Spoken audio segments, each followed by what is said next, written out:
Park. Good. There you go.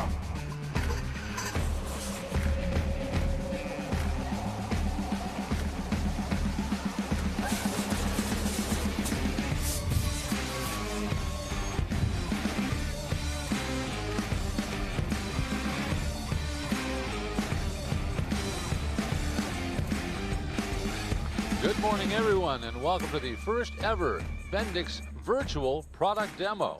We are broadcasting to you live from the Lorain County Regional Airport in Elyria, Ohio. We have a perfect day for doing truck demos. We have about a nice overcast, about 68 degrees, and a light breeze. So it's just absolutely perfect. I want you to notice that in the interface you're looking at, you have a panel on your right-hand side. There are some polling questions that we would hope you would answer for us, both for our edification, and some of them we will get to tell you the results of during the program. Also, you can ask us and our panel members questions. Please send those in to us, and we will get to as many of those as we can. Those that we do not get to, we will answer personally in the days ahead.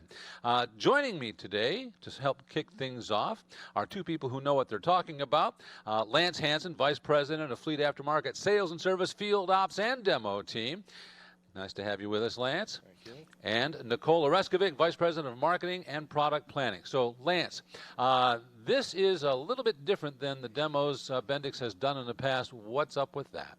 Yeah, Mike, most definitely. So the pandemic has changed the way that we're going to do business this year. It's going to also change how we're going to do business, possibly even the next year. If I look back at 2019, we did demos for close to over 2,000 plus people. And that's for the fleets, and that's the OEs. So this year we wanted to keep that momentum. We wanted to continue to showcase our technology, our safety systems, and that's why we're here today. And we're excited that everybody is joining us today. We have over 3,200 registered attendees here today, so we're excited. So there are some advantages to this format. We can reach a lot more people. We can also get a lot more information in a much shorter amount of time, even though we don't get the chance to have the interpersonal relationships that we'd like to have. Nicole, show us the big picture here. Don't get into the granular details, but tell us about the main topics we're covering today. Okay. Thank you, Mike. So today we're going to cover three very exciting technology groups. We're going to talk about collision mitigation systems, foundation brakes, as well as the foundation for future autonomy. But what's going to be really interesting today is we're going to see the live demonstrations of the products, but in addition to that, we're going to be demonstrating how the products work better together and really enhance their performance. So, and the live demos are what everyone's here to see, but in addition to those, we have some things that we wouldn't normally have at our demos, the live demos, and what are we going to be seeing there, Lance? So we have 5 or so exciting tech brakes. We're going to see Safety Direct. We have air disc brake pad replacement. We have some air dryer, air treatment, and a few others. So we're going to see that. But I also want to just mention that this is going to be an interactive session. So you as the audience, you have a chance to ask questions. You have through our polling. So make sure that we want to make this interactive. If you want to see something or hear something and get some feedback from us, please ask the questions. Okay, and again, the demos are the most important part here, and we're going to see a lot of exciting demos being done. The important thing is that we are in a very controlled environment. We have a lot of safety protocols going on here, and even though we are at an airport, we are not on the runways exactly. We're off in a staging area. But we don't want people trying out these maneuvers on their trucks at home. Right, Lance? Absolutely. This is a controlled environment here. Fred Endersky and the demo team, they've done numerous demos. They know these maneuvers, and we just want to stress that please do not try these maneuvers at home, and you're in for an exciting show today. Okay, thanks, Lance. Thank you, Nicole. I'm sure our audience is eager to get set to see our first demo. Let's get that set up if we could. And our first focus is going to be on the Bendix Wingman Fusion new features. And for that, we're going to have Director of Marketing and Customer Solutions Controls Group, TJ Thomas, join us, because he's the guy who's going to be my wingman for this show. He's the one that's going to be filling us in on a lot of the details of the features you're going to be seeing. All right, so TJ, you ready to go? Yes. Good morning, Mike. Good morning. So tell me about Fusion technology. What's new? What's important for our audience to know? So Bendix Wingman Fusion is an advanced collision mitigation system for commercial vehicles. It verifies and identifies critical information from its radar, its camera, and its brake system, brings it together at a very low level in the code, and it does so to identify potential crash situations with a forward vehicle. Okay, and what's the main benefit for our audience out there? What's the things they should be looking for? What are they most interested in? Right, so fleets generally report to us that there's a reduction in the pure number of rear-end crashes that they experience with the system versus without the system, and then an additional benefit for reduction in the severity of the crashes that are left over. So we call that like the 70-70 number. So they report to us, generally speaking, 70% reduction in the number of rear-end accidents and another 70% reduction in the severity of the ones left over. Okay. All right, I know we're itching to go. We're going to start with our first demo. This is going to be a pre-tape, an overview before we get into the active live demo. And this is on stationary vehicle braking with Fred Andersky walking us through it. Can we roll that tape? So let's go back to the board for our next maneuver, stationary vehicle braking, or what we call SVB. Now, in the stationary vehicle braking scenario, the truck's going to be going about 40 miles an hour, but unlike rapid approach, the car is not going to be moving. Now, we all know this scenario. We've seen it out on the roadway before. Dark night, truck's going along, and a vehicle has stalled in the lane of travel. So what the system's going to do is it's going to give me an alert, and it's going to cut my throttle and apply the brakes to help mitigate that potential rear-end collision. Stationary vehicle braking, our next maneuver. Okay, let's go from tape to live out on the tarmac. Fred, are you in the truck and ready to go? Yeah, Mike, we are ready to roll. Okay, so in this instance, you're going to be doing stationary vehicle braking in which you do not do any of the braking at all, correct? That is correct. In fact, I thought we had, we do have the foot camera here. So you can keep an eye on my feet and what happens along with watching the event. Stationary vehicle braking is really one of the keys to Fusion because it really brings together the camera and the radar along with the braking system working together. What we, just got an out of, sorry about that. I guess I went a little too far here. So we're going to come into our stationary target. We're going to try to get up to about 40 miles an hour like we talked about in the video. And we will see what the system's going to do. I'm at about 35. Going to keep it coming up there. About 37. Oh, yes, there we go. Okay. So a couple things happened there. First of all, I got the alert. And then half second later, system cut my throttle and applied the brakes. And you know what? We're applying about 100% of the braking in the tractor and pulsing air back to the trailer because we don't know if the trailer's got ABS or not. Now I'm going to come back around because I'm going to show you another feature that I think it's important for folks to keep in mind about, and this is what we call a driver override. You know, depending on steering input and brake input, obviously, and throttle input, driver can override the system. Because as Nicole mentioned, it is driver assistance, not driver replacement. So the driver is still in control. So what I'm going to do is I'm going to take my foot and I'm going to floor it. And I'm overriding the system. We'll watch what happens here. Okay, so as you saw, scared the camera people here. As you saw, what happened in that case, we got the alert again, and then it cut my throttle, applied the brakes for about 1.2 seconds as kind of a haptic warning, then released control back to me. And then I made the turn to go around the stationary object. So if you're pushing it on your speed limiter to get that extra few miles an hour, realize you may be overriding the collision mitigation technology. So keep that pedal back a bit and Fusion will be there when you need it. Back to you, Mike. Okay, Fred, thanks. Now, we have a replay kiosk set up out there, and Fred's going to be climbing out of the truck and going over there. We'll watch that again as he gives us a play-by-play. But in the meantime, TJ, the difference between those two runs, one was where the driver does no intervention. The second one was the driver does intervention. So tell us about the system overrides that will take it out of automatic braking. Right, so Fred mentioned the key three ones, right? The steering. The driver can steer around the target or the potential threat. Additional braking, driver can always apply additional braking whenever he wants. And the third one, which Fred demonstrated here, was the throttle override. So as the throttle is pushed down to 100%, the system will still alert, will still bring on some braking, but that's an override condition where the system will disengage and allow the driver to continue doing what he needs to do. Okay, very good. So, Fred, are you ready at the replay? Yeah, I'm here, Mike. Okay, take it away.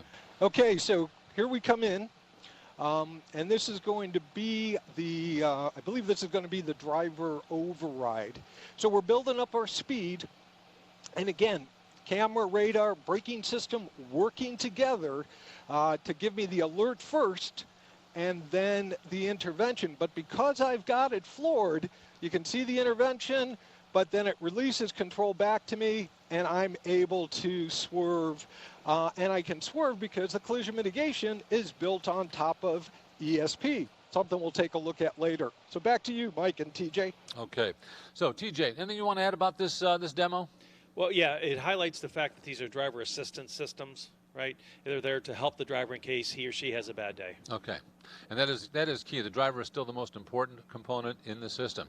All right, let's move on to our next segment. This one features it's a new feature of our Wingman Fusion system. That is highway departure braking. Let's go to our overview tape and take a look at what that's all about.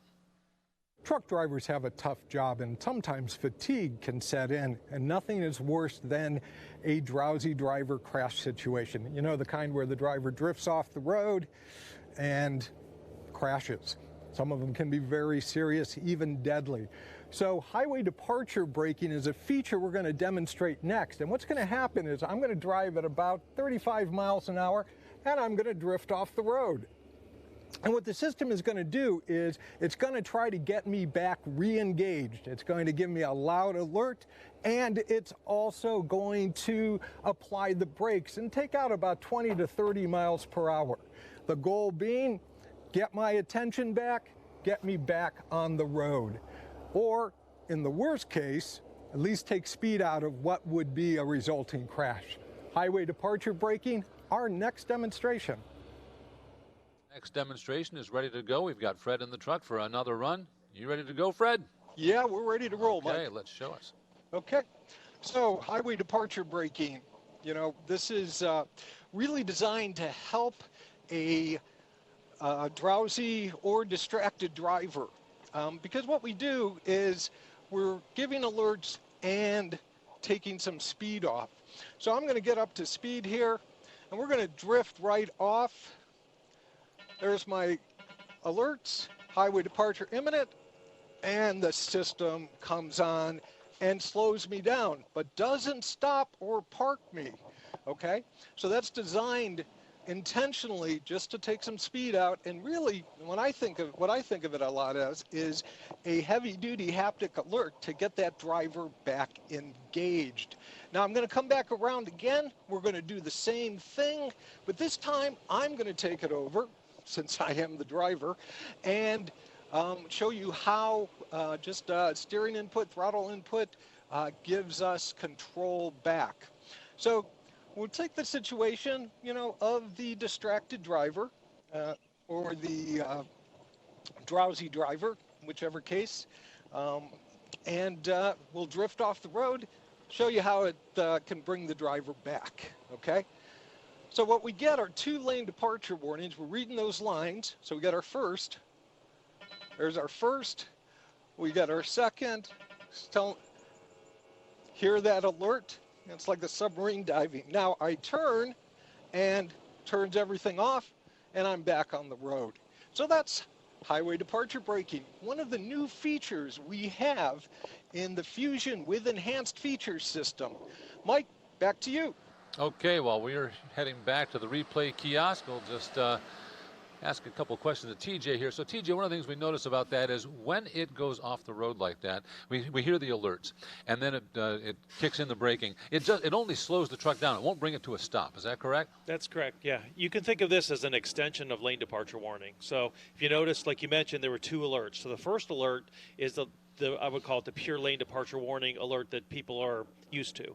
Then as the truck crosses that fog line and becomes in, let's call it off the highway, he gets the second alert, and then the brakes come on. And it'll take out, a good amount of speed there, but it will not bring it to a stop and will not park the vehicle. Maybe that's a future advancement coming, but it's enough, like Fred said, to get your attention, to help prevent you from running off the road and get the driver's attention back to steer back in. Now, I heard the alerts going off. I actually heard 3 of them go off. The da-da-da-da, da-da-da-da, and then I heard it a third time. What was that one about? Yeah, so the first one's a lane departure warning. He probably went across that line twice, so you have the first lane departure warning, then you have the highway departure warning, and then you have the braking. Okay, let's go to Fred in the replay booth. Fred, go ahead. Okay, so let's take a look at the replay. As TJ mentioned, we're using the Fusion camera to take a look at those lines in the road. And absolutely correct. We go across the first line, we get our lane departure warning.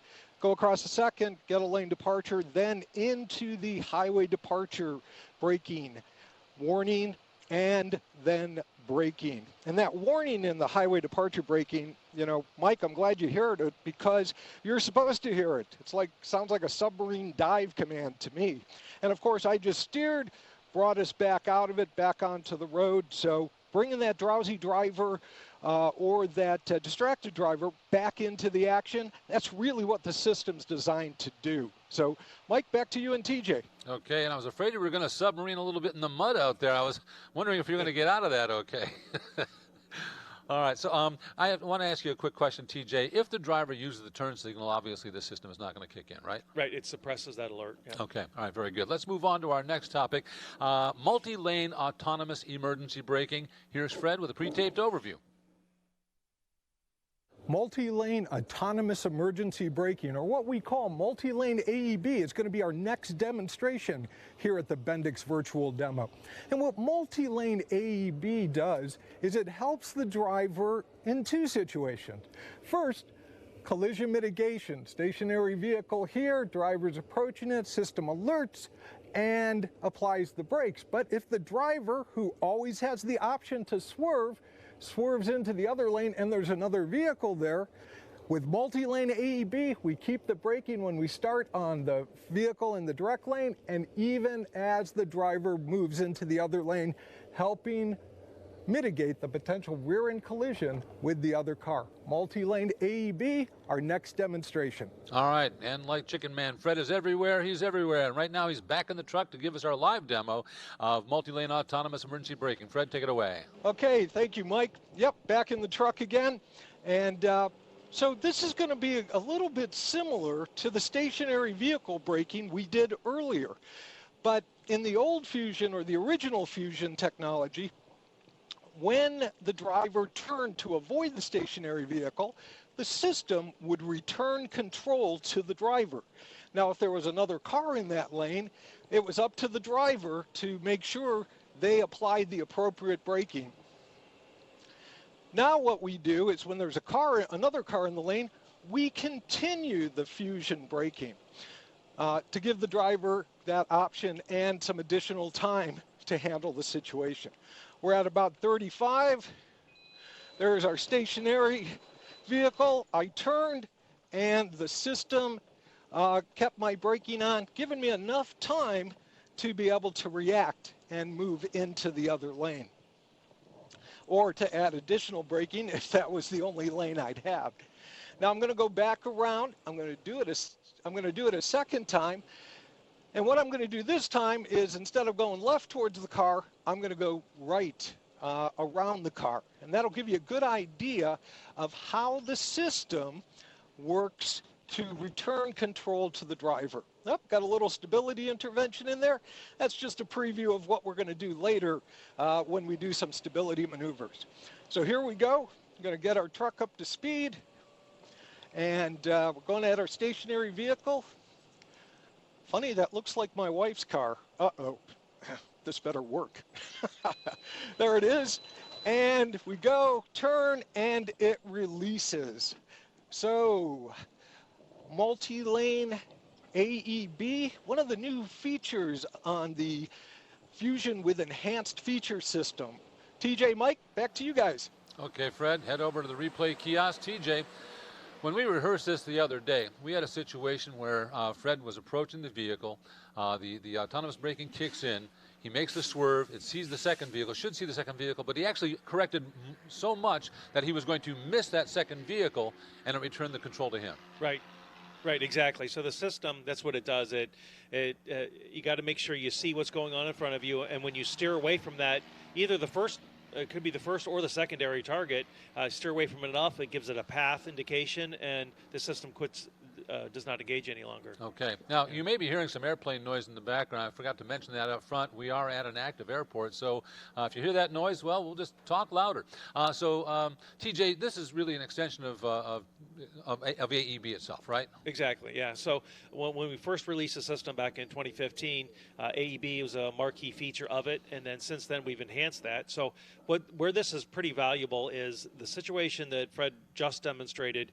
If you think about it, when you're driving at that forward vehicle and then that crash situation, the driver realizes a crash situation. As he steers around it, it would be easy for the driver to focus on that first one and really not even see the second one in front of him, right? And the secondary blockage. So we think it's pretty valuable, and it's a high stress situation, and the system there is additional help for the driver. All right, we'll let Fred fill in any missed points on the replay. Fred, go ahead. Thanks, Mike. Thanks, TJ. And TJ makes a really good point. It's about buying the driver time to get back into the game. And so we're going to run the driver takeover here. So we're coming in, getting our speed up. There's my wife's car. Oh, just kidding. And we get the alert. We start to brake. You see the nose go down. We swerve, returns control back to me, and I can get down the road. So that is the multi-lane AEB. Again, a new feature of the Fusion with Enhanced Features system. Mike, TJ, back to you guys. Okay, we are going to move on to the first of one of our tech breaks. And the topic of this one is something that, well, you don't think about that much because it's something you can't see, you can't touch. It's air. Because our brake systems are pneumatic, we have to talk about the quality of the air that runs through those systems. So we're going to roll our first tech break with Rich Nagel, Director of Marketing and Customer Solutions, Charging. Hi, I'm Rich Nagel, Director of Marketing and Customer Solutions for Bendix Air Supply. I'm happy to be broadcasting today from our first virtual demo. And I always like to tell people at every demo that all these cool technologies that you'll see here all rely on a supply of clean and dry air. So with that, we're happy to announce our newest product launch in our family of air dryers. Today we're going to talk about the new 80HF. This replaces our very popular 80IS, which is probably the most common air dryer in the market. This was designed with really a clean sheet of paper in talking to our fleet partners and OEM customers. But what makes the dryer different? Let's go take a quick look. First thing to note is this new casting. So you'll see a two-piece casting. It's a very sophisticated, lightweight casting. It's held together by first a retaining clamp around the center section, and then this shoulder bolt on the back side that provides extra burst pressure rating. So this is actually capable of over 700 psi burst pressure in accordance with the SAE J10 rating. All this is accomplished with a weight of 20 pounds, which is 8 pounds less than the existing 80IS with its steel tank. I also want to point out the same dryer with an extended purge volume. This is about 1/3 more purge capacity with a little bit larger tank. A couple of other features to point out on this dryer. Corrosion protection was one of the things that fleets told us they really wanted to see in the dryer. So we started off with a high-strength alloy that was also designed for very good salt spray protection. We also then, on this primary section, we have put a secondary process to provide more corrosion protection.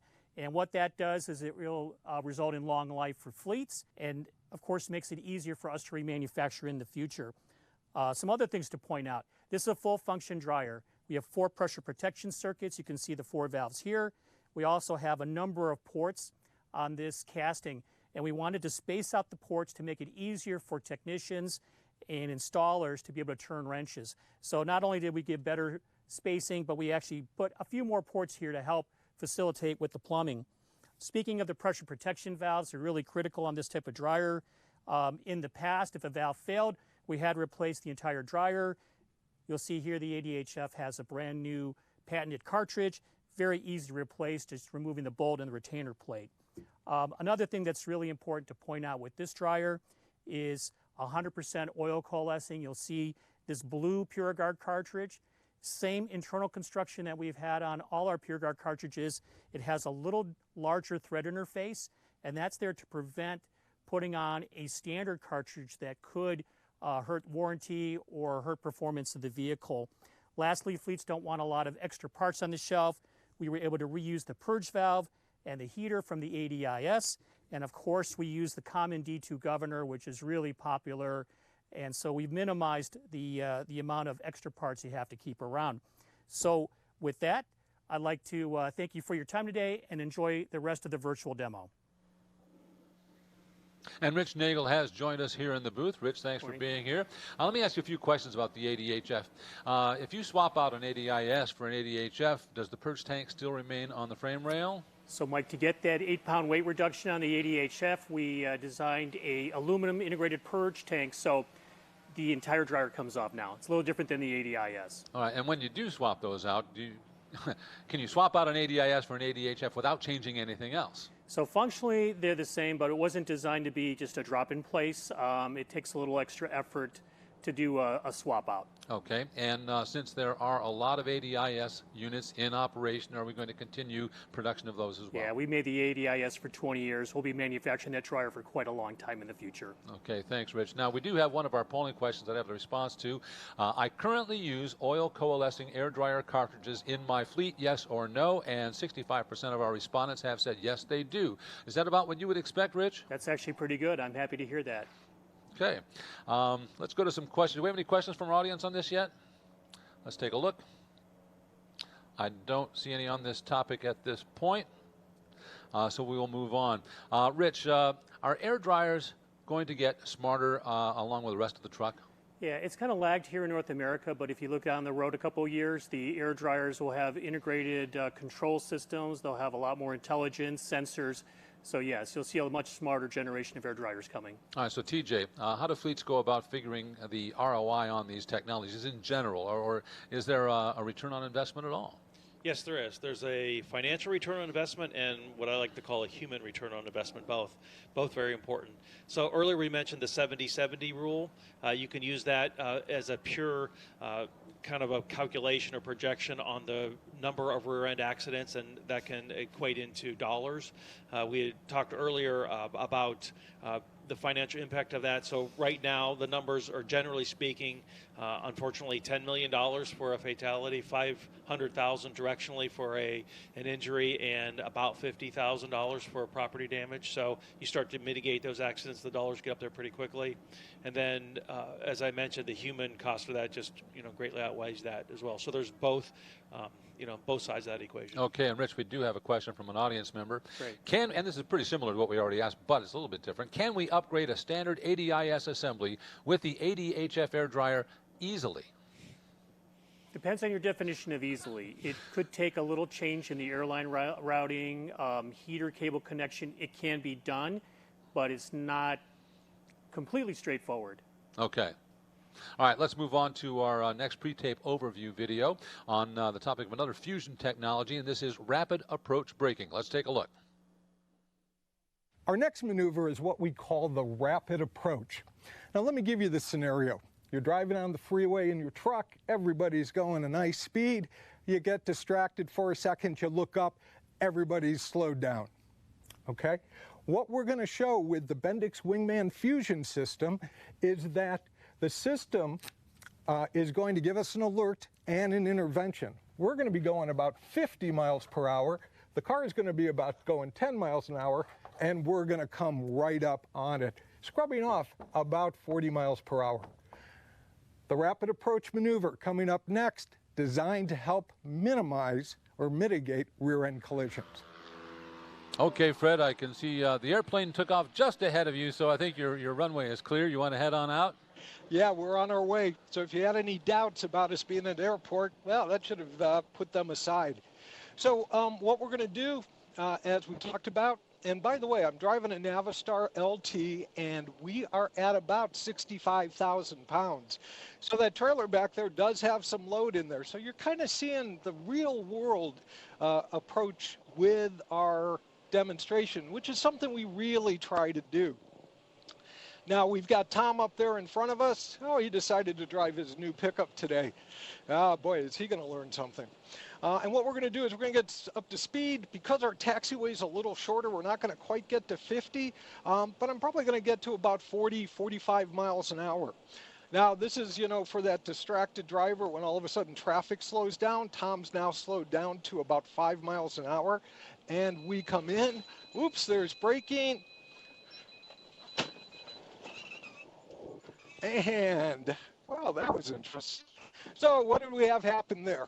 Well, down on the throttle a little too much, and we ended up with a driver override in that case. And so what happened is I got the alert, got some braking, and then all of a sudden the system did its job and then released control back to me, and I swerved to avoid Tom. So we're going to try that. We're going to do that one more time, and we will get things back set up. Mike, I'm going to go back to you and TJ for a second while I do this turnaround.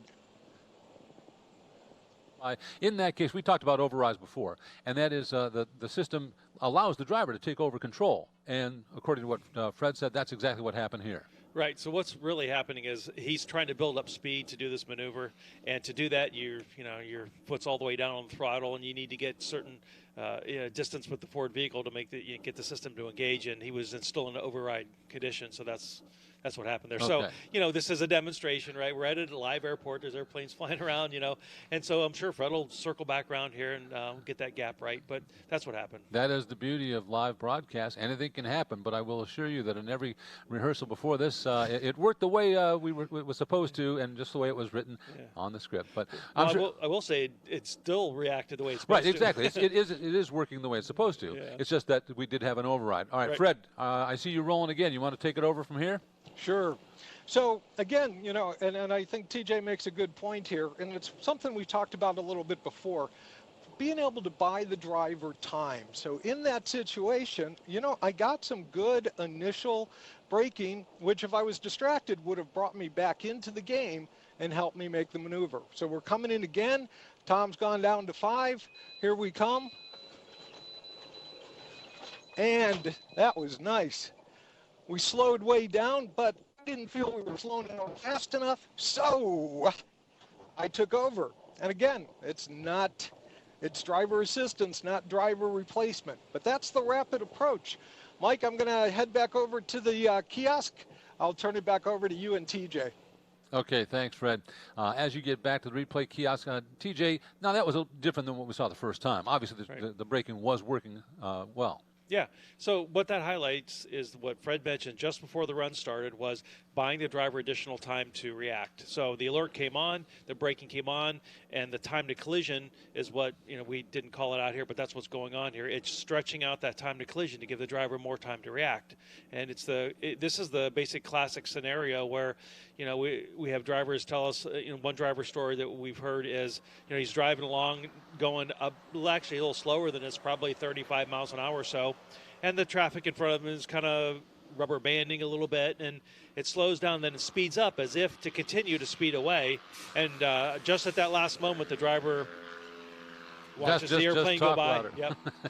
The driver attention is drawn to the side because I think he said there was a bicyclist that was kind of weaving or something there. He looked away, and then just as he did that, the alert comes on, the braking comes on, and he refocuses back to the forward vehicle. And what happened was, of course, the traffic slowed down immediately in front of him. And in that case, it gave that driver enough time to hit the brake. Oh. And so I would say that was a repeat of that scenario right there where Fred had plenty of time he was notified, slowed down, stretched out that time to collision, and he was able to react to it. Okay. All right, let's go to Fred at the replay. Fred, talk us through it, please. You're exactly right there, TJ. As you see, as we're coming in here, we're coming around, and we're building up speed on the taxiway. Almost forgot I was at an airport. We're building up speed on the taxiway, and Tom's keeping his speed up there. I wonder if Tom's going to use his pickup again. But anyways, we're coming up, getting up to speed, about 40, 42 miles an hour at this point. Tom slows down to 5, and I come in. You can see the front nose dive a bit. Okay, comes in, and then we're braking, and then I swerve to avoid him. But buying time is what this technology is all about. And again, as we talk about, it is driver assistance, not driver replacement. So back to you, Mike and TJ. Okay, thanks again, Fred. And we are moving on to our next virtual demo, which is air disc brakes. And to do that, we've brought back into the booth Nicole Oreskovic to talk about that. And Nicole, what is the current adoption rate of air disc brakes in the market? Yeah, thanks, Mike. Glad to be back. So we've been doing air disc brakes in North America since 2005, and since then we've put over 3 million air disc brakes on the road. In 2020, about 30% of the tractors will, 38% of the tractors will be equipped with air disc brake, and about 14% of the trailers. It's growing year over year. It's up a little over 20% versus last year. Okay, and so for our fleet operators out there, or even owner operators, what's the cost-benefit analysis on moving to air disc brakes? Yeah, it's a good question. So there are a number of factors that go into the cost-benefit of analysis on air disc brake. Primarily is the safety advantage, which we'll see here in a little bit in the live demo. But in addition to that, you have the maintenance benefits of it. You have extended maintenance intervals, and then when you do need to do maintenance, you can do an air disc brake pad change in about a quarter of the time of a drum brake pad change. Okay, let's go to our pre-tape overview of air disc brakes. Disc brakes or drum brakes? That's always a decision that fleets have to make. And we're going to try to help you make that decision a little easier in this next maneuver. Our air disc brake versus drum brake maneuver. So we've got two trucks, one that's fully equipped with disc brakes on the steer, drive, and trailer axles, and one that's equipped with drum brakes. And what we're going to do is we're going to run those trucks at about 60 miles an hour, and we are going to slam on the brakes and bring them to a stop. And then using time-lapse video, we're going to show you what happens over time as we keep doing this stop. You're going to see the disc brake maintain its stopping distance. You're going to see the drum brake extend its stopping distance as fade kicks in. So air disc brake versus drum, the next maneuver. All right, Fred, on this demo, you're doing a side-by-side of air disc versus drums, but tell me how this demo is different than doing the same demo with hot brakes. So we're starting off with cold brakes. As you can see, I switched trucks. I'm in the Kenworth T680, and we're going to head out to the airport, that taxiway again, and we are going to get up to speed. Now, because the taxiway is a little shorter, we're not going to get to 60 miles an hour, but we will get up to about a good 45, 50 miles an hour. But in the time-lapse video that Nicole's going to take you through in a bit, we are running at 60 miles an hour. And so what you're going to see in this first run is probably not a big difference in terms of the stopping distance because, you know, cold disc, cold drum are going to perform similarly. But that said, as those brakes heat up, those drums start to fade. And fade means distance. And that can be the difference between a crash and a close call. So I'm up to about 48 miles an hour. Oh, almost 50. There we go. Brake. Yes, we do go through a lot of tires here at Bendix. And as you can see, Tom stopped a little bit ahead of me in terms of things, but still probably within the margin of error. So I'm going to turn it back over to Nicole and Mike to go through the time-lapse video. All right, and before we get to the time-lapse video, we were running those trucks staggered. Well, why are we doing that? It was just based on the length of the course that we had here. Typically, sometimes when we'll do it, we'll have them brake at the same time. But even though they were run staggered, they both applied the brakes at the same cone level. And so you could see the actual stopping distance difference between the two when they came in the end. Okay, in this case, the drum brakes were a little bit farther than the disc brakes. Exactly. Okay. All right, so let's compare and contrast with what you just saw with cold brakes with a demo we pre-taped earlier where we do 20 hard stops at 60 miles an hour and we measure the distance at each stop. Let's roll that.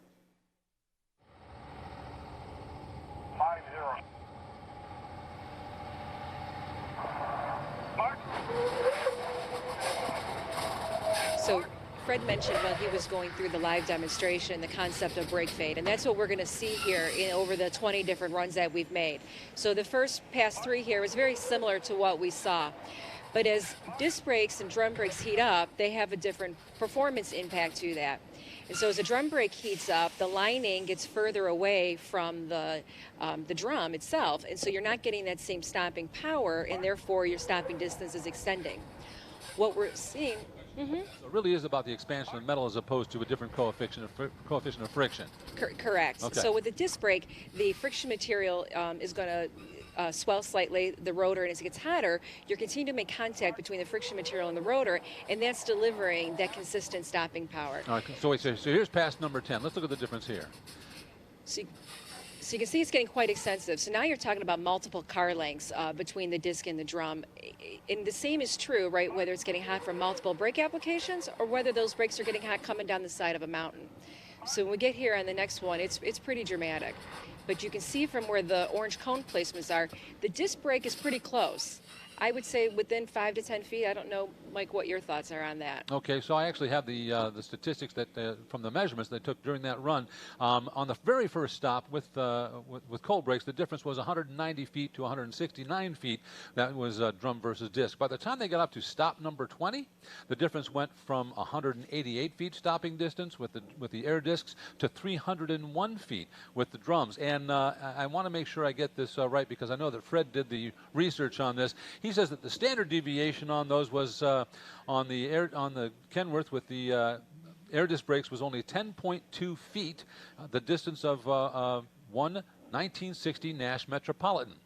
Whereas the standard deviation on the drums was 37.6 feet, the distance of two 1960 Cadillac DeVilles. So that's how he likes to measure, apparently. I think I'm going to have to look up what a Nash Metropolitan is. It's a little tiny car. All right. But and also what's interesting is we measured the temperature of the brakes, and even though the disc brakes were running hotter than the drum brakes, the performance was still greater. Yeah, exactly, and that's just inherent in the design.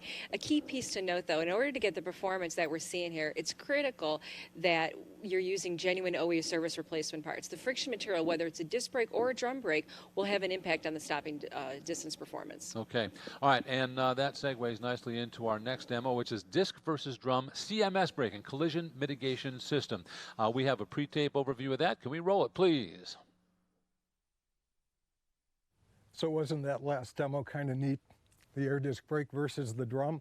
Well, you know, in that maneuver, I did the braking along with Tom in the other truck, and we saw what happened as that fade continued to increase and that stopping distance got longer and longer for the drum truck. Now we're going to let the collision mitigation technology, the Bendix Wingman Fusion technology, do the braking for us. But keep in mind, those drum brakes are still hot. With the disc brakes, we're going to run at a real car at about 40 miles per hour. With the drum brakes, since they're hot, we're going to run at a balloon car. Let's see what happens. Air disc brake versus drum, collision mitigation braking. That's what we're doing next. Okay, thanks, Fred. Now, we do have a question from an audience member, and I think they're referring to the collision mitigation system. Does the system work the same with disc brakes and drum brakes? Yeah, it's a great question, and that's what actually we'll see here in a moment. The collision mitigation system is designed to work with both disc and drum brakes. The performance of the system is enhanced when you're using it with disc brakes because you get the stopping distance benefit of the disc brake as well as the efficiency of the braking power of the disc brakes. I like to refer to it as like peanut butter and jelly. They're both good independently, but they're much better together. All right, so Fred, you ready for that demo? Yes, we are. And the peanut butter and jelly analogy at 11:45, Nicole, not a good one because now I'm hungry. So maybe we'll stop and just grab some lunch. No, we can't do that. So we are going to show the air disc brake versus the drum brake. Again, like before, because the brakes are still kind of cold, we're just kind of doing this as a staging run. And then we'll go to a time-lapsed video to show you what really happens. But using the same trucks, I'm driving the blue LT again, and I just like switching between trucks. And Tom decided to give up his pickup so we could use it in this demo. And he's in the minty green Volvo VNL. And we're both out at about 65,000 pounds. He's got the drum brakes, I've got the disc brakes. We're coming up on our vehicle, getting up to speed here, about 35, getting up to about 40, and here we go. Let's see what happened. Whoa. Okay, we got the alert. You heard the alert. We got the braking, and even with that little bit of a couple of stops that Tom's done, you can see the minty green with the drums hit the target. Meanwhile, Tom's pickup truck still in good shape. Back to you, Mike and Nicole. Okay, Fred, so I assume you've worked out something with Tom that you always get to aim at his truck and he doesn't, right? Yeah, that's exactly the way it works, Mike. But, you know, he does prefer that I'm driving towards his pickup truck with the disc brake truck, and he likes driving the drum truck towards the balloon car. I think it's something about hitting things. I'm not going to get psychological here. Well, back to you. Well, maybe hopefully he gets a new truck out of this someday. All right. Now, I have to assume that the results are going to be the same with collision mitigation system with 20 hot runs. So we'll take a look at that. We have a video of the time lapse of that as well. Let's show that.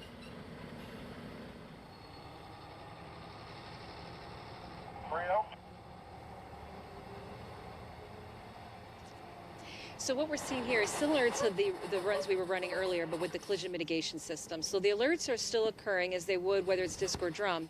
But again, based on when the alert is triggered and the braking is applied, that air disc brake is able to stop in that shorter period of time. You're still having the same fade impact that we talked about earlier with the hot drum brakes. And so even with the CMS system and it applying the brakes at the same moment, disc versus drum, that fade effect on that drum brake is going to continue to extend your stopping distance performance. So in this case, we would have lost a few cars there. Potentially would have lost a few cars there, yes. All right. Okay, let's go to another tech break, if we could, please, with Mr. Keith McComsey. He is the director of Bendix's Air Disc Brake Development Group, who's going to tell us about the importance of using the right friction materials to get the best performance and longer life out of pads and rotors. Can we watch that tape, please? Hi, my name's Keith McComsey. I'm the director of Bendix's Air Disc Brake Development Group out of Elyria, Ohio. One thing I'd like to talk to you about today is the benefits of air disc brakes relative to stopping distance and their benefits on the TCO side, particularly when we talk about the aftermarket. As you're well aware, air disc brakes stop much shorter than drum brakes. But what can also happen is just because you have air disc brakes doesn't mean you're always going to maintain that stopping distance if you use somebody else's pad. When you look at this chart, Bendix's air disc brake pads perform at roughly about 200 feet. As you can see, all these other aftermarket frictions that we've tested show a wide range, anywhere from about 215 feet to well over FMVSS's 121 requirement of 250 feet. So basically, when you look at drum brakes at about 225 feet. So just by merely changing your air disc brake pad, by using somebody else's pad, you can easily change your stopping distance to something much greater than what it was originally set at with the OE. And what this potentially does is it returns your truck to a drum brake performance, which you didn't pay for, or something far worse. Now, not all pads are made the same. The frictions vary from competitor's pad to competitor's pad. And a lot of that has to do with its performance and what kind of impact it could have on the rotor relative to adding heat to the rotor. Over time, when you add a lot of heat to the rotor, it can basically start to crack out. Cracks get long, they propagate, they get deeper and wider, and potentially you run the risk of having a CSA violation where you'll basically get a ticket. Also, you will have to replace the rotor. And so replacing that rotor comes at the cost of roughly about $1,000 to $1,500, which is much more than what you saved when you chose another pad. Another key aspect is the retainer spring. This retainer spring basically keeps the pad inside the caliper carrier. Bendix's spring is very stiff. An aftermarket spring isn't designed the same way, and it's very easy to compress, which means this pad's going to move around a lot, and the caliper carrier potentially do damage to it to which you'll have to replace that to the tune of about $1,000. Another area of difference is Bendix's aftermarket pads basically add 2 more millimeters of friction compared to the other aftermarket choices, keeping your truck on the road longer and having your friction wear at a different rate versus the other aftermarket choices. So in summary, potential damage to your caliper carrier, to your rotor, shorter stopping distances, these all add up to things that make sense on why you should make the smart choice and buy Bendix aftermarket brake components for your air disc brake. Thank you. All right, Nicole, so tell me something. I thought that reduced stopping distance regulations were supposed to make disc brakes and drum brakes the same in terms of performance. Why are they so different? It's a good question. So both disc brakes and drum brakes meet the RSD requirements. It's just a question of how well they meet those requirements. So drum brakes typically meet the RSD requirements between 225 to 250 feet, depending on the friction. Disc brakes are around 200 to 205 feet. So they both meet the RSD requirement and the 121 requirement. It's just a question of how well they meet that. Okay. But again, it's key, as Keith mentioned, to use the proper friction material to get those performance, whether it's disc or drum. And how can fleet operators calculate the value of switching to air disc brakes? Yeah. You see what I did there? I did. I noticed that. You know, we have a site that they can go to called valuebybendix.com. And on this site, they're able to input the data on all the factors that come into the air disc brake value proposition. So they can take into the safety benefits into consideration, as well as their extended maintenance intervals. It allows them to put in the data on how often they're doing a drum lining change, how often do they change drums, what's their actual cost to do so, the number of CSA violations they have and what the cost is of that. And there's a few other pieces that come together. And as they input this real data, as well as their actual acquisition cost for the air disc brake technology, at the end, it'll provide you the ROI calculated for that. And again, it's available at valuebybendix.com. Okay, and we do have the result of one of our polling questions. What percentage of the trailers in your fleet are equipped with air disc brakes?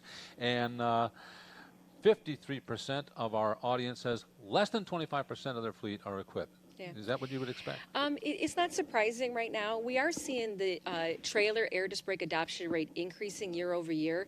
It's gone up probably about 5 points in the last two years because more and more fleets are seeing the value of that. And one of the key pieces is trailers are generally kept longer, so they have a longer trade cycle, so it's easier to get that ROI to make sense.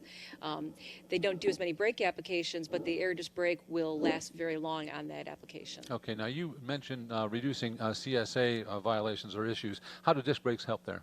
Yeah, unlike a drum brake that has an external slack adjuster that may need to be adjusted from time to time or lubricated, with an air disc brake, the adjustment mechanism is internal to the caliper. So there is no adjustment necessary of the caliper with the exception of when you do a pad change. So, and there's no additional lubrication or greasing or any of that necessary. So it does reduce the risk of having a CSA violation for brakes out of adjustment. Okay, thanks, Nicole. All right, we're going to move on. There's a lot of talk about future autonomy, from advanced autonomous systems that assist drivers to fully autonomous trucks. So in our next series of demos, we're going to be looking at some of the technologies that support advanced driver assistance systems. And to help us do that, we are bringing in TJ once again and Dustin Carpenter. So TJ, what are we looking at in this part of the program? Right, well, this is going to be our first demonstration showing the integration of steering with Fusion. So you'll see lane keep assist here. Okay, so we're talking about steering functions. Dustin, why is a brake company getting involved in steering systems? Yeah, thank you, Mike. So early on, with driver's assistance, it became very obvious to Bendix that we needed to bring braking and steering together. And so Bendix has been engaged with really steering technologies for the last 4 to 5 years. And recently, within the last year, we've added Shepherd to the family, which brings a strong product portfolio, a high percentage of steering gears out into the North America market, as well as a torque overlay device and lane keeping that's launching toward the end of this year. Okay, let's take a look at the first of our steering features, Lane Keep Assist, on our pre-tape demo. You might have heard recently about Bendix's parent, Knorr-Bremse, acquiring Shepherd steering gear. Out of that partnership, we were developing new products, and one of them we're going to demonstrate for you, Lane Keeping Assist. As the driver's going down the road, if they are a little drowsy or something and maybe drift a little bit, that could create a potential sideswipe crash with another vehicle. Yeah, that's supposed to be another vehicle. Lane keep assist will help the driver stay in their lane. So I'm going to drive the truck and I'm going to drift a little, and the system is going to keep me in my lane. Steer control, lane keep assist, our next demonstration. All right, now, Fred, before we get to the live demo, I just want to mention that we are getting so many questions from our audience that there is absolutely no way we can possibly get to all of them. We will, however, be answering them individually in the future. And in the interest of time, because we have so many demos to get through, we're going to concentrate on the demos first and concentrate on the answers to your questions second. So, Fred, are you ready to take off with the demo? Yeah, I'm already taking off here, Mike. We are ready to go for lane keep assist. And in the overview video, I called it steer control. It's really steer assist because, the driver is the one that is still in control. And so what we're going to do is we're going to use, as TJ mentioned, the Fusion system, the camera, reading the lines, and the lane keep assist. So I'll drift a little to the right. You can see the steering wheel brings me back. I take over. Again, another reason why not to do this at home is obviously I'm driving without holding the steering wheel. We'll do this again. And look at that, brings me back. That is the lane keep assist. Now I'm going to come around again, do it as a safer driver would, with my hands on the wheel. And so what we're really seeing here is we're getting a little bit of torque to let the driver know, kind of a little nudge to get them back over into the lane. Driver is always in control with these technologies, and so it's important to keep that in mind, that these are here to help that driver, but not to replace that driver. And, when we talk about future technologies, when you think about it, what do autonomous vehicles do? They go, they stop, they steer. And Bendix is now at the apex of all three of those with our steering control. So we'll do this again. I'm going to drift a little to the left here. System picks it up, brings me back in. We'll go a little bit more to the right. Coming in. There it is, bringing me back. And a little bit more to the left. Do that one more time. Oh, there we go. Nice steer control. So that is lane keep assist, one of the new steering technologies. And again, as Nicole said earlier, working with Fusion, so they're better together. I'm going to head over to the kiosk, Mike. Back to you, Dustin and TJ.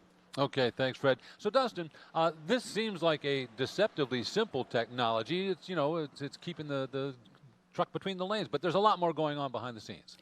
Yeah, you're absolutely correct. So as Fred had mentioned, we're taking the lane information and the lane lines from the Fusion camera. And that goes through an ECU and eventually through an electronic actuator and, using magnetics.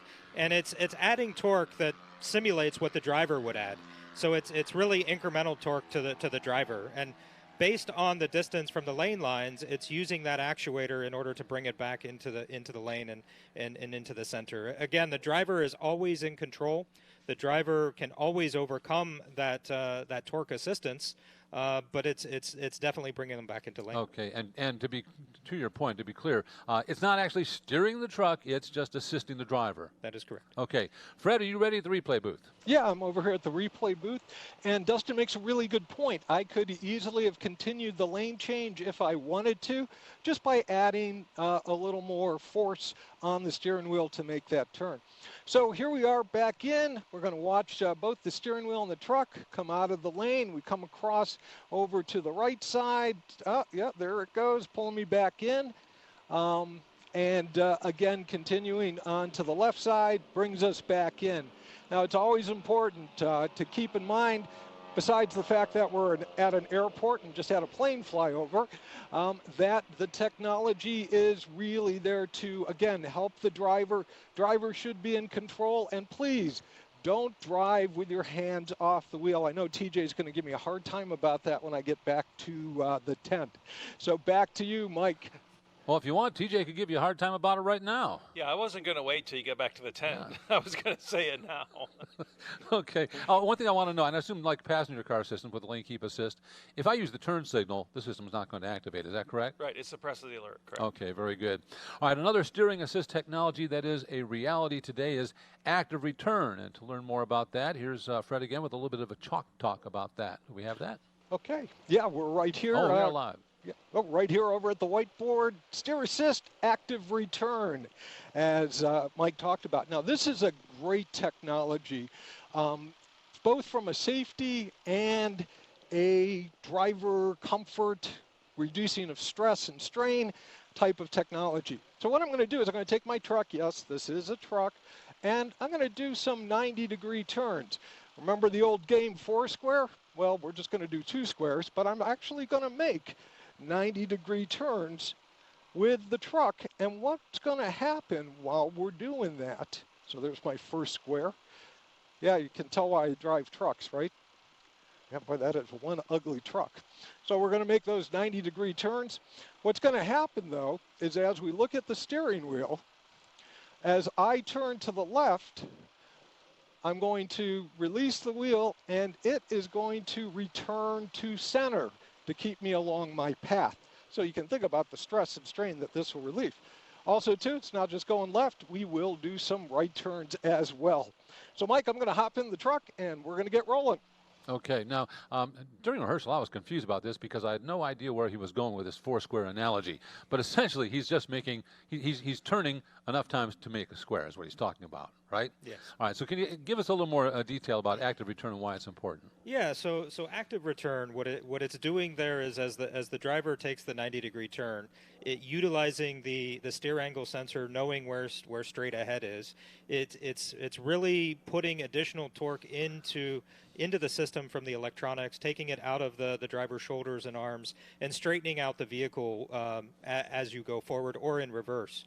And what you'll find is that allows the driver to focus on the surroundings.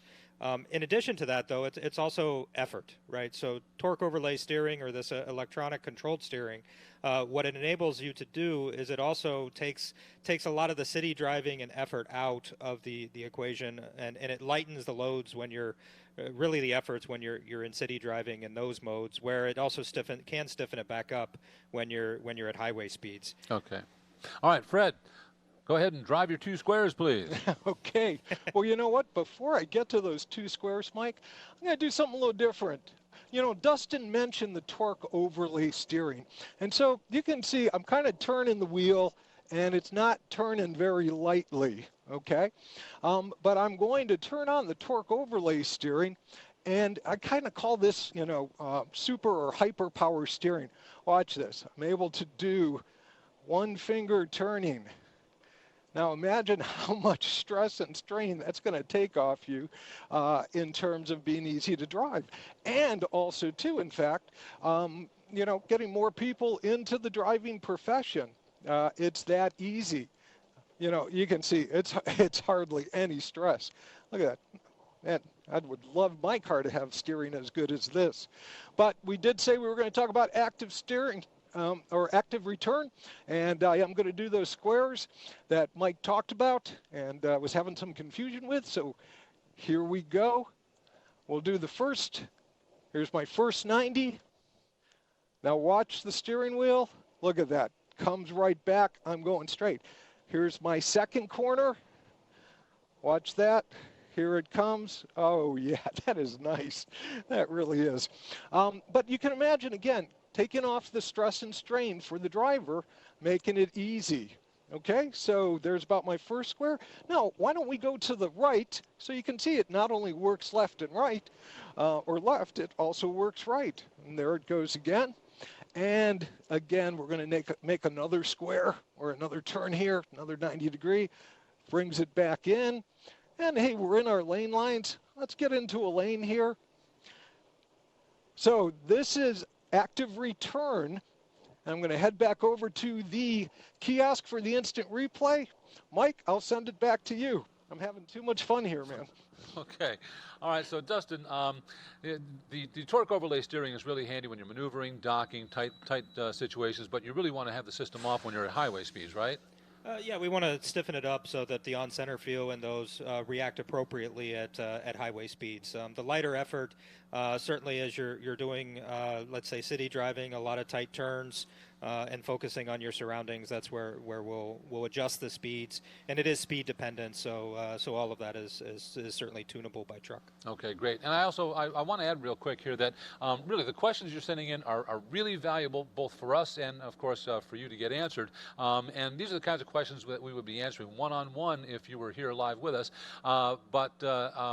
Again, we can't get to them on during the show because we're going to run long. But please keep sending them in because they are very valuable. All right, Fred, are you ready at the replay? Yeah, I'm over here at the replay. All right. And again, as we can take a look, as Dustin talked about, that active return, a really great driver feature, both from a comfort and to an extent a safety standpoint. And speaking of safety, because I know TJ is going to give me a hard time again, make sure you keep those hands on the steering wheel when you're driving. I'm just doing this because A, I'm on a closed course, and B, it's a great way to see how the control works. Now, one of the other things to keep in mind is, like lane keeping assist, I don't have to use the active return, or I don't have to take advantage of it. If I want to steer some other way, I can just steer the other way or steer where I want to steer, and the system releases control back to me because, as we've been saying, this is not driver replacement, it is driver assistance. So back to you, Mike. Okay, Fred. Here's a question from an audience member for Justin. Will lane keep assist work on the far right lane as well?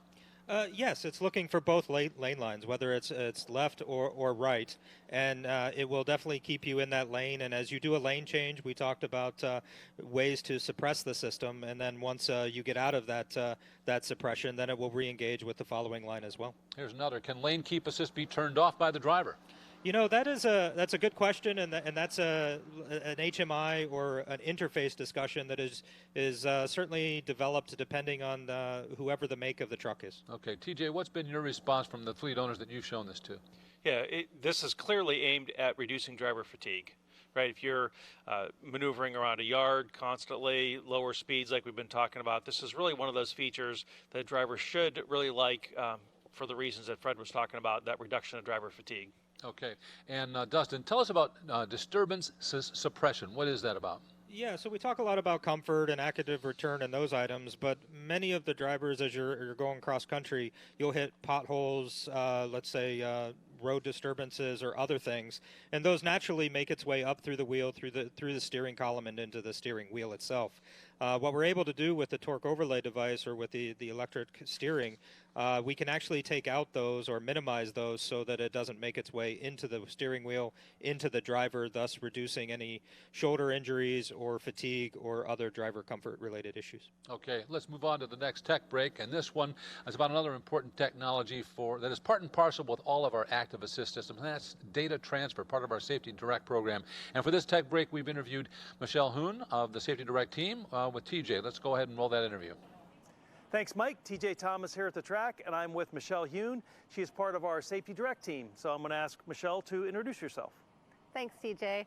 Yeah, hi, my name is Michelle Hoon, and I'm the manager of the Safety Direct technical sales and implementation team at Bendix. And for tech break number 3, we're going to talk about the new features coming to the Safety Direct product line. They are enabled by our new Safety Direct 5 or SDP5 processor. So the first of the 4 new features is the DVR function as well as an accompanying app. So Michelle, what is the DVR function and how does it work? Okay, so the DVR, as you said, the SDP5 processor comes with the DVR feature. So the DVR is constantly recording video. And so fleets are able to access this saved video on the vehicle using the Safety Direct mobile app. They simply log into the vehicle using the Wi-Fi connectivity on their mobile device, and then they're able to use the app to go through and view the video footage that's on the truck. Okay, so that sounds like a really good feature. So right now, when Safety Direct captures events, they're centered around some kind of a trigger, right? So maybe we can use that as an example to expand why the DVR feature is important. Right, absolutely. There's a couple of reasons why it's important. One, we do capture those events, but a lot of times fleets want to see the information or the circumstances leading up to that event to get more information, or information after the event. So they can use the DVR to go and gather that more information. And then second, sometimes, or there could be an occurrence where a driver actually has a low impact incident that happens that we don't capture the severe event, but the fleet wants to know more information around it so they could make an adequate report. So they're able to use this feature now to gather all the information around that incident that happened. Okay, so when a safety manager has the app and connects to the vehicle and sees a listing of the DVR segments, how does that safety manager then take that information and make it available so other people within the fleet can see it? Oh, good question, TJ. So they're able to use the app to actually, go through and find the information that they need. But if they want to upload that to the back office Safety Direct portal for the other users and fleet managers to see, they simply have to click the button in the app that says upload to the back office. Okay, so it sounds pretty convenient for when they want to show other people with login credentials. Absolutely. Okay, so that's feature number one, the DVR feature. The second new feature is a driver-facing camera option. So with today's system, when Safety Direct captures videos, it's only out of the forward camera. We've been asked by fleets over the past couple years, when are we going to add this option? Well, with the Safety Direct 5, SDP5 processor, we now have that option. Okay? Yes. That's the second new feature. The third new feature is the Bendix cellular option. So maybe, Michelle, you can walk us through what that is and how it works. Absolutely. So the cellular feature is another option for transmitting data off of the vehicle. So with our processor today, we actually connect on the vehicle to the current telematics provider that's in the vehicle to get the data off. So with the Bendix cellular option, we are able to, the SDP5 processor stands alone and can transmit the data off without connecting to a provider. Okay. So it gives the fleets more choices. So they can connect to the telematics, but now they have another option that's more flexible to transmit the data off via the Safety Direct cellular option. Good, more options, good. Yeah, more options. So that's the third new feature. The fourth new feature is the forward-facing high-definition color imager that's now possible. So current Safety Direct customers that have Fusion systems know that the videos that come off that system are black and white.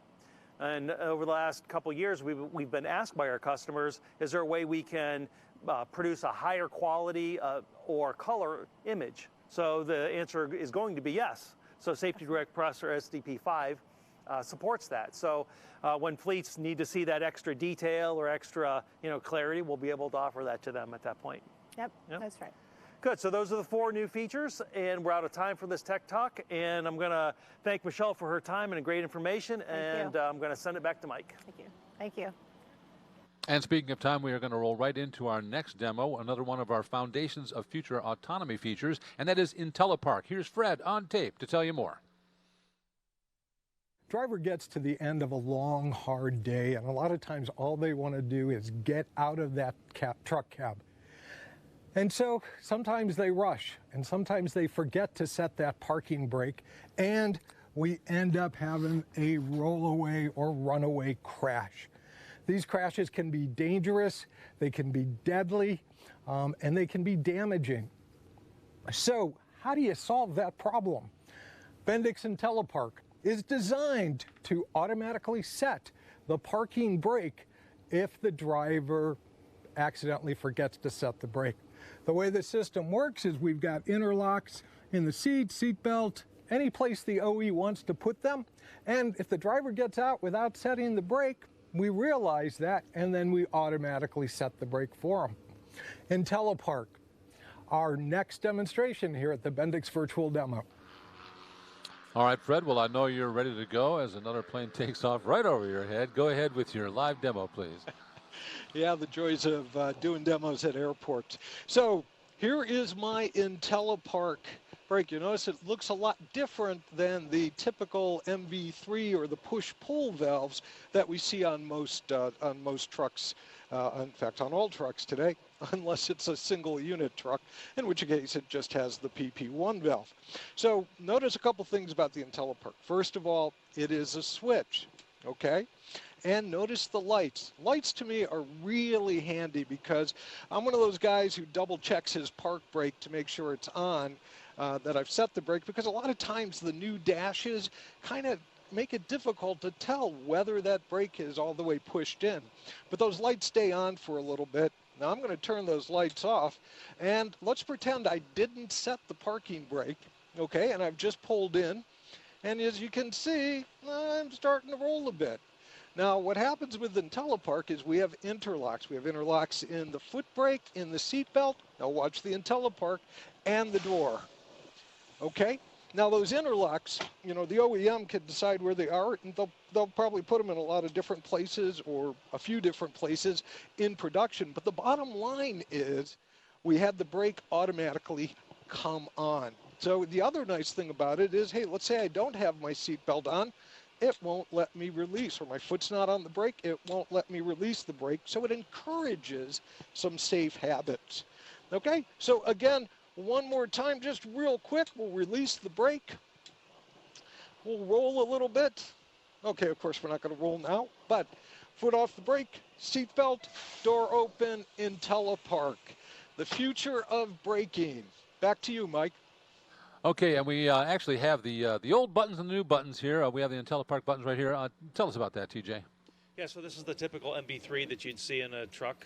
You can see the typical red and yellow buttons right there, and this is the dash unit that Fred was showing, and you can see that the design and layout is the same to make the transition easy for the driver. Activation force is very easy, what he was talking about. Not so easy on these, as drivers know. It's an electro-pneumatic system, so basically the switch is here on the dash, and we took the pneumatic portion of it and moved it off onto the frame rail to allow for the system operation. So we don't have new symbols that some driver's going to look at and go, I don't know what those are right off the bat. Okay. That's right. One important thing real quick. So you saw in the demonstration that Fred was doing, the LEDs on the side here. That's something a driver will notice immediately, that sometimes these only travel maybe a quarter of an inch. So if you glance at it, it kind of looks parked, but it may not be parked. There's no doubt when you look at these, you'll see the LEDs. Okay, let's get up for our next demo. And it might make you wonder how this fits into the future autonomy, because this is a technology that's been around since 2005, and I'm talking about stability control, ESP. Let's watch an overview on tape. You know, the foundation of collision mitigation technology, and in fact, the future automated technologies we're all working on, is stability control, or what we call Bendix ESP, full stability technology. Stability control is designed to help mitigate rollover and loss of control situations, and we're going to demonstrate that for you today. What we're going to use is our specially equipped tanker that has outriggers. By the way, the outriggers are just for demonstration. They're not part of the system. We're actually cutting throttle and using the brakes on the steer, drive, and trailer axles to deliver stability control. We're going to do what we call an avoidance maneuver. Think of it as somebody crossing the street, and let's say you have another vehicle coming, and the driver decides to avoid the pedestrian but has to get back into their lane. We're going to do that two ways. We're going to do it first with the system off, which, by the way, you don't have an off switch on your truck. So we're going to turn it off and then do the maneuver, show the rollover, and then we're going to turn it back on and show how stability control helps keep us under control. Bendix ESP, stability control, our next maneuver. Okay, and I know that you're ready as ever, so why don't you go ahead and take it away with the live demo, Fred. Okay, thanks a lot, Mike. Hey, before we get to the demo, though, one thing I forgot to mention about the Intellipark system is that, you want to make sure you keep releasing or setting the brake, because as the product comes out, you may be in a fleet that has both Intellipark and regular systems, and if you think the Intellipark is just going to do it all the time, you might be wrong, because if you're in a truck that doesn't have Intellipark, could be a problem. So keep doing those safe practices. Now, as I mentioned in the video, we're going to get into stability. I'm going to turn the stability control system off. sorry guys, you don't have an off switch on yours. We do this for demos because I want to show you how easy it is to roll over a tanker. And we're going to start with the J-curve. Think of it as a freeway entry and exit ramp. And I come around and, oh, there we go. Oh, and I think I just broke a camera. So anyways, now let's go into our avoidance maneuver. You know, we did that. That was about 19 miles an hour. We're going to come into our avoidance maneuver at about 24. Hold on. Somebody walks in front of me. I swerve. Oh, come back in. And we are over. I mean, it is just easy to roll over a truck these days with all the air ride suspend. Oh, see, did it again. Darn. Okay, so now I am going to turn on the system. Okay, so we'll get our system back on. And now I'm going to go into those same maneuvers. I'm going to use a little bit more speed this time. Okay, so we're going to get up to, remember when we did this, about 18, 19 miles an hour. We're up to 30. We're coming into our turn. Oh, there is the system coming on. And so what the system's doing is it's cutting my throttle and it's applying the brakes on the steer, the drive, and the trailer brakes. And one of the neat things about the way the system applies the brakes on the tractor, and you'll really see this in the loss of control, so watch those wedges on the wheel and you'll see the ABS coming on at different points, is that we can control the pressure on the tractor at the various wheel ends. And then we pulse air back to the trailer because we don't know if the trailer has an ABS, a trailer roll stability system, or doesn't have anything. So here we come into our maneuver. Somebody walks in front, I turn, I swerve, oh, the system comes on, and look at that control. I am back in control and didn't run over anyone, didn't hit anyone. Stability control, a great technology and a foundation for future autonomy, foundation for our collision mitigation systems. And again, obviously, we do this a lot at demos. The reason why we have air disc brakes on our demo trucks is we can keep doing this a lot of times at our demos. Mike, I'm going to head over for the replay. Back to you. Okay, so TJ, as we're looking at those outriggers, just to be clear, once one of those outrigger tires hits the ground, that's the equivalent of a rollover, right?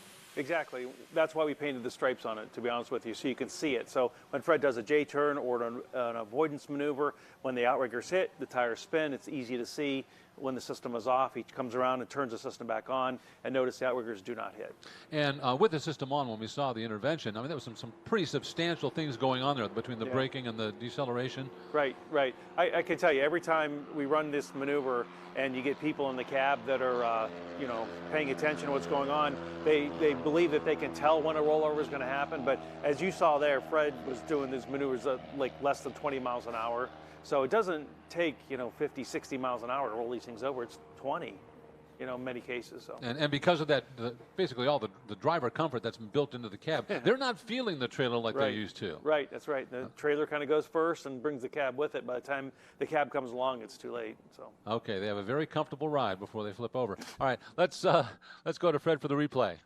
Yeah, that was a good one, Mike. I like that one. So we're going to do the replay. Hey, a couple things about the tractor trailer. We're at about 75,000 pounds gross vehicle combination weight, and we've got a tanker. Now we're coming into our J-curve there, and the system's coming on, and you can see how it slowed me down. Our tanker's a 5-compartment tanker, and it's filled at different levels, so we get good slosh. Now, obviously, stability control, unnatural for tankers, but you know, a lot of people are hauling liquids in totes in dry vans, and you're going to get that same slosh and things like that. So that's how stability control can help you out. Now we're going to come around for our avoidance maneuver. Now keep in mind, we're getting some pretty harsh stability interventions here, and that's because I'm coming in pretty hot on this thing. So we're getting the cut of throttle and the brakes. Now watch, here we go in, we make that, oh, look at those brakes coming on. Yep, and look at that control. Keep in mind, though, stability control might be as light as just a little bit of dethrottle to help the driver trim going around, say, an entry ramp or something like that, to make sure that we don't end up getting in trouble. So that stability control, I really think it's a great foundation for the future. Back to you, Mike and TJ. All right, so we've been talking a lot about tractor-based technologies and features, but we all know it takes a trailer to tango, so let's talk a bit about trailer products. To start that off, we're going to do a tech break with Director of Product Group Trailer, John Intagliata.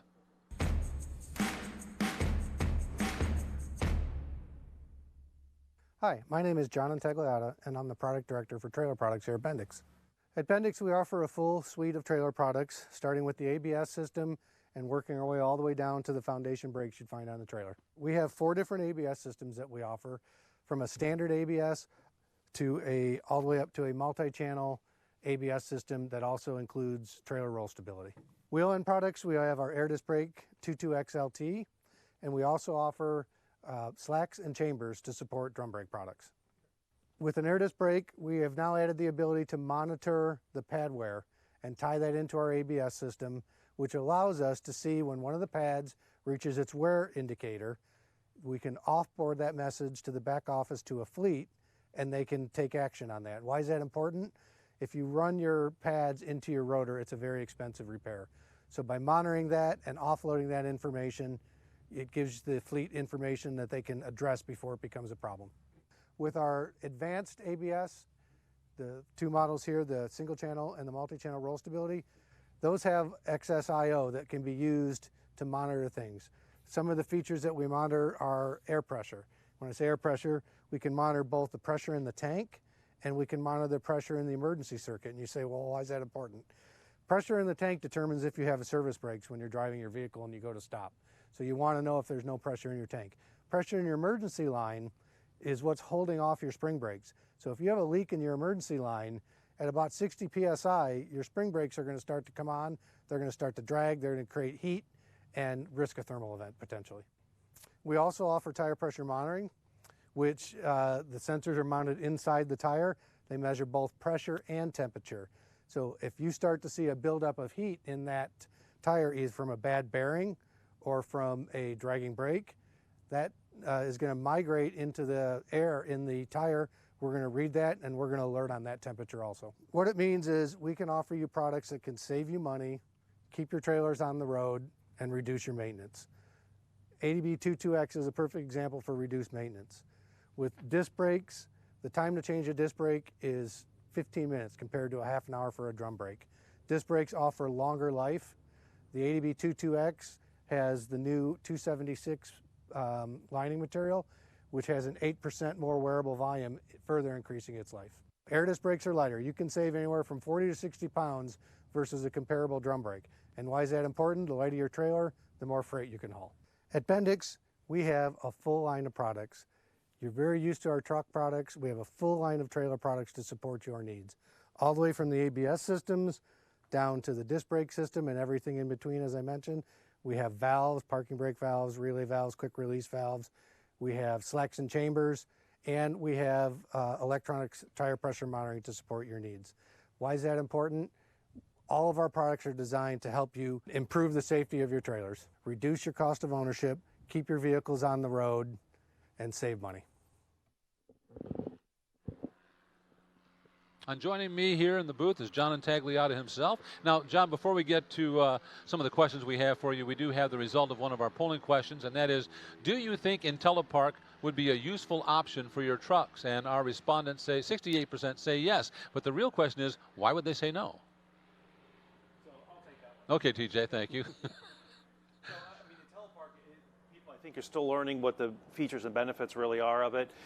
Fred went into it a little bit, but there are interlocks there that are customizable as we work with the OE. So typical interlocks that we use would be 0 wheel speed, will be foot on the brake, and like Fred used a seatbelt there. Those are options. We would work all that stuff out with as we work through the integration with the OEM. So I think that there are enough benefits there for Intellipark. Once a fleet uses it, they'll get to understand that a little better, and some of those reservations may go away. Okay, so John, tell me something. If you have ESP on the tractor, why do we need roll stability on the trailer? Sure, there's an added benefit when you have roll stability on the trailer in addition to ESP on the tractor.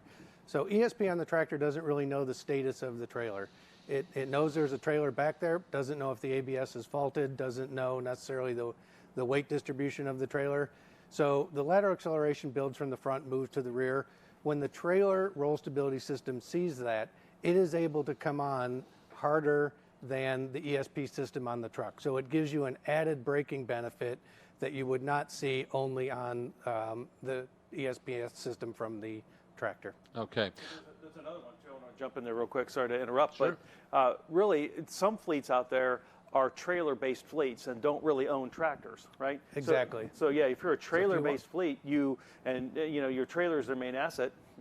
Roll stability. That's correct. If you want to protect your trailer, you don't know necessarily whose tractor is pulling that.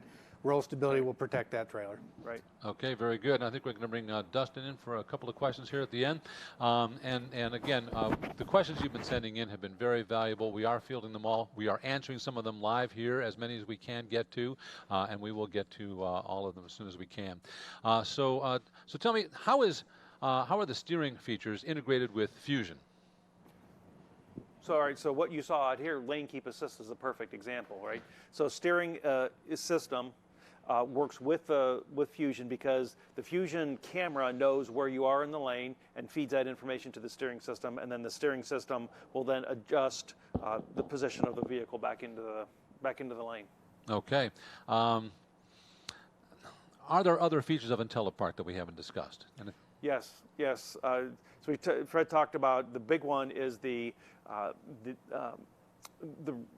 automatic reduction or automatic roll away prevention reduction. So what happens is when the truck starts to roll away and the interlocks happen, then the parking brakes automatically set if the driver forgets. In addition to that, you have anti-trailer brake drag. So sometimes automatic or unintentionally, you'll pull away and the trailer brakes will still be set. The system will then be able to unpark the trailer brakes. Okay, Dustin, last thoughts on steering assist functions. What can steering assist do for our audience?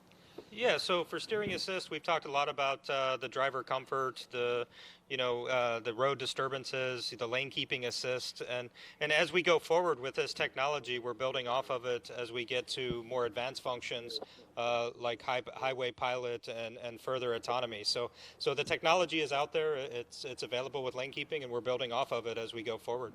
All right, gentlemen, thank you very much. So every product that we've demonstrated today, every feature, every function, all has safety as the ultimate goal. And nobody is more emblematic of safe driving than our next guest. We are honored to have with us today Russ Simpson. He is a USF Holland driver and an ATA road team captain. He has over 3 million accident-free miles under his belt. Russ, welcome to the Bendix demo, and really thanks for being here, and thanks for bringing the ATA Share the Road truck. Do we have a shot of the Share the Road truck? For giving me this opportunity to come on the air with you, and for Bendix for continually supporting our Share the Road program, and for having me up here.